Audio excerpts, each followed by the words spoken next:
नमस्कार। आज के इस विशेष एक्सप्लेनर में आपका बहुत बहुत स्वागत है। एक फूड टेक फ्यूचरिस्ट के नजरिए से आज हम एक ऐसे विषय पर बात करेंगे जो हम सभी के दिल और पेट दोनों से जुड़ा है। जरा सोचिए, 2030 तक हमारी खाने की थाली कैसी दिखने वाली है। अत्याधुनिक विज्ञान और हमारी रोजमर्रा की खानपान की आदतें आज एक बहुत ही रोमांचक मोड़ पर खड़ी हैं। तो चलिए भविष्य के इस मेन्यू का जरा करीब से विश्लेषण करते हैं। आज की चर्चा में हम कई दिलचस्प पहलुओं से गुजरेंगे। 2030 की फूड रेवोल्यूशन से लेकर स्मार्ट प्रोटीन्स, लैब में बना मांस, 3D प्रिंटेड खाना, शहरों में वर्टिकल फार्मिंग और अंत में एक बहुत जरूरी बहस, इनोवेशन और हमारी सदियों पुरानी पाक विरासत के बीच का संतुलन। तो चलिए शुरुआत करते हैं हमारे पहले पड़ाव से, 2030 की खाद्य क्रांति और एक टिकाऊ भविष्य की ओर हमारा बढ़ता हुआ कदम। हम सभी जानते हैं कि पारंपरिक तरीके से जानवरों को पालने और मांस उत्पादन से पर्यावरण पर कितना भारी दबाव पड़ता है। बहुत ज्यादा जमीन की जरूरत, बेतहाशा ऊर्जा और भारी मात्रा में एमिशंस। लेकिन प्लांट बेस्ड प्रोडक्शन की एफिशिएंसी जरा देखिए। इन आंकड़ों पर गौर करें। ग्रीन हाउस गैसों में 90% की सीधे गिरावट, 93% कम जमीन का इस्तेमाल और सबसे बड़ी बात 99% कम पानी। ये साफ तौर पर दिखाता है कि ये बदलाव केवल कोई फैंसी तकनीक नहीं है, बल्कि हमारे ग्रह के अस्तित्व को बचाने के लिए एक बेहद जरूरी कदम है। अब आगे बढ़ते हैं और बात करते हैं प्लांट बेस्ड और स्मार्ट प्रोटीन्स की, जो खाने की बनावट और स्वाद की पूरी परिभाषा ही बदल रहे हैं। लगभग $1 बिलियन, जी हाँ, 999.33 मिलियन। मॉडर्न इंटेलिजेंस के मुताबिक स्वास्थ्य और सस्टेनेबिलिटी को लेकर बढ़ती जागरूकता के कारण 2030 तक भारत में प्लांट बेस्ड मांस के बाजार का यही अनुमानित आकार होने वाला है। ये महज एक आंकड़ा नहीं है, बल्कि ये बता रहा है कि लोग अब समझ रहे हैं कि उनकी खाने की आदतों का सीधा असर इस पृथ्वी पर पड़ता है। तो आखिर इन स्मार्ट प्रोटीन्स के पीछे का विज्ञान क्या है?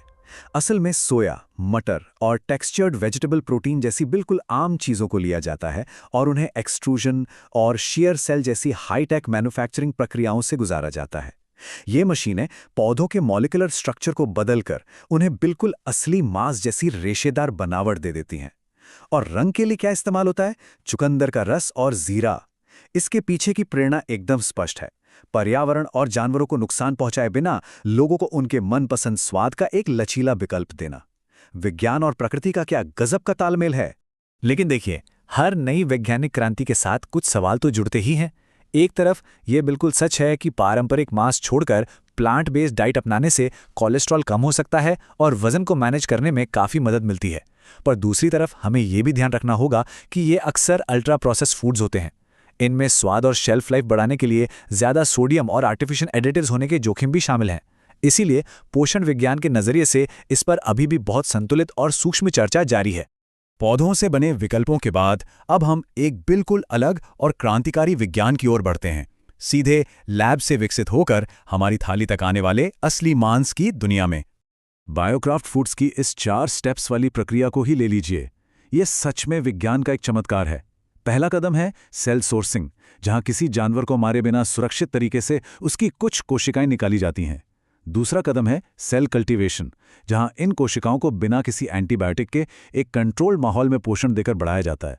फिर तीसरे कदम में तैयार होता है एक खास बायोविंग, और फाइनली 3D बायोप्रिंटिंग की मदद से इन कोशिकाओं को मांस की एक जटिल और एकदम असली बनावट में ढाल दिया जाता है। ये तरीका मांस उत्पादन को देखने का हमारा नजरिया पूरी तरह बदल रहा है।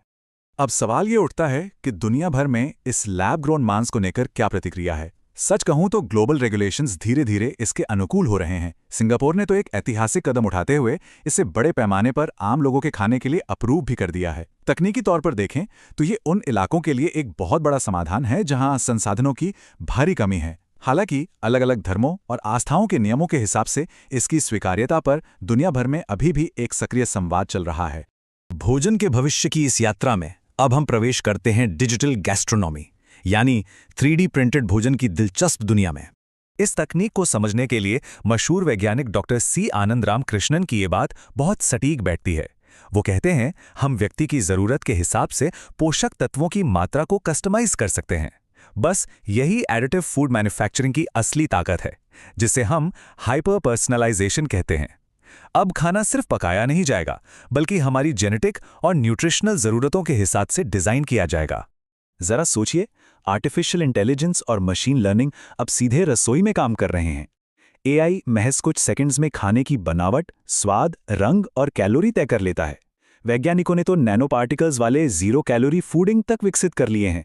और अगर किसी खास डाइट को आकर्षक बनाना हो तो उसे कमाल की ज्यामितीय आकृतियों में प्रिंट किया जा सकता है। कल्पना कीजिए, आप पारंपरिक मैसूर पाक खा रहे हैं, लेकिन उसका ग्लाइसेमिक इंडेक्स बहुत कम है और वो एक 3D प्रिंटेड हवाई जहाज के आकार में आपके सामने आया है। ये तकनीक सच में हमारी पारंपरिक पाक कला को एक हाईटेक नया रूप दे रही है। इतने आधुनिक भोजन के तरीके तो हमने देख लिए, पर अब एक बहुत बेसिक सवाल, भविष्य के इन व्यंजनों के लिए ताज़ा सामग्री उगाई कहाँ जाएगी? जवाब है शहरों में वर्टिकल फार्मिंग। अगर हम पारंपरिक खेती और इंडोर अर्बन फार्मिंग की तुलना करें तो ये अंतर हमारी आंखें खोलने वाला है। पारंपरिक खेती में पानी का बहुत ज़्यादा इस्तेमाल होता है, जबकि इंडोर हाइड्रोपोनिक्स और एरोपोनिक्स में पूरे 95% कम पानी लगता है। खेतों में फसलें पूरी तरह से मौसम पर निर्भर होती हैं। वहीं इन वर्टिकल फार्म्स में बिना मिट्टी के नियंत्रित एलईडी लाइट्स के नीचे साल भर फसलें उगाई जाती हैं। एक ही साल में 15 बार तक पैदावार। भविष्य के घनी आबादी वाले शहरों के लिए ये अभूतपूर्व एफिशिएंसी बिल्कुल अनिवार्य होने वाली है। लेकिन इस पूरी तकनीकी क्रांति के बीच एक बहुत ही गहरा और स्वाभाविक द्वंद्व पैदा होता है, इनोवेशन बनाम हमारी पाक विरासत। जब सदियों पुरानी परंपराओं का सामना इतनी तेज तकनीक से होता है तो एक सांस्कृतिक तनाव होना लाजमी है। वैगेनिंजन यूनिवर्सिटी की एक स्टडी इसे बहुत अच्छे से समझाती है। एक तरफ है विरासत के संरक्षण का भाव। लोगों में यह वास्तविक डर है कि इस रेस में कहीं हम अपना पारंपरिक ज्ञान और अपनी सांस्कृतिक पहचान हमेशा के लिए न खो दें। और दूसरी तरफ है culinary इवोल्यूशन, जहां इन हाईटेक और सुविधाजनक तरीकों से हमारे क्षेत्रीय व्यंजनों को दुनिया भर में और भी ज्यादा सुलभ और लोकतांत्रिक बनाया जा रहा है। देखा जाए तो दोनों ही नजरिया अपनी अपनी जगह एकदम सही हैं। क्योंकि बात जब खाने की आती है ना, तो ये सिर्फ जिंदा रहने के लिए कैलोरी का स्रोत नहीं होता। भले ही कल को तकनीक हमें आसानी से 0 कैलोरी वाले वाफल्स या लैब में बना मांस दे दे, लेकिन एक गर्मा गर्म समोसे या घर के बने छोले भटूरे से जुड़ा जो हमारा जज्बाती लगाव है, वो हमेशा कायम रहेगा। भोजन हमारी यादों, पुरानी बातों और उस घर वाले एहसास से इतना गहराई से जुड़ा होता है जिसे शायद कोई भी मशीन कभी पूरी तरह से कॉपी नहीं कर पाएगी। जो हमें इस एक्सप्लेनर के सबसे बड़े और अंतिम सवाल पर लाकर खड़ा कर देता है, क्या भविष्य की इस हाईटेक थाली में हमारी सदियों पुरानी परंपरा अपनी जगह बचा पाएगी? विज्ञान के इस जबरदस्त विकास और हमारी अनमोल सांस्कृतिक विरासत के बीच ये नाजुक संतुलन कैसे बनेगा? ये एक ऐसा सवाल है जिस पर हम सबको सोचना होगा। आज मेरे साथ इस विश्लेषण में जुड़ने के लिए आपका बहुत बहुत शुक्रिया। भोजन और विज्ञान के इस दिलचस्प भविष्य को लेकर हमेशा जिज्ञासु बने रहिए।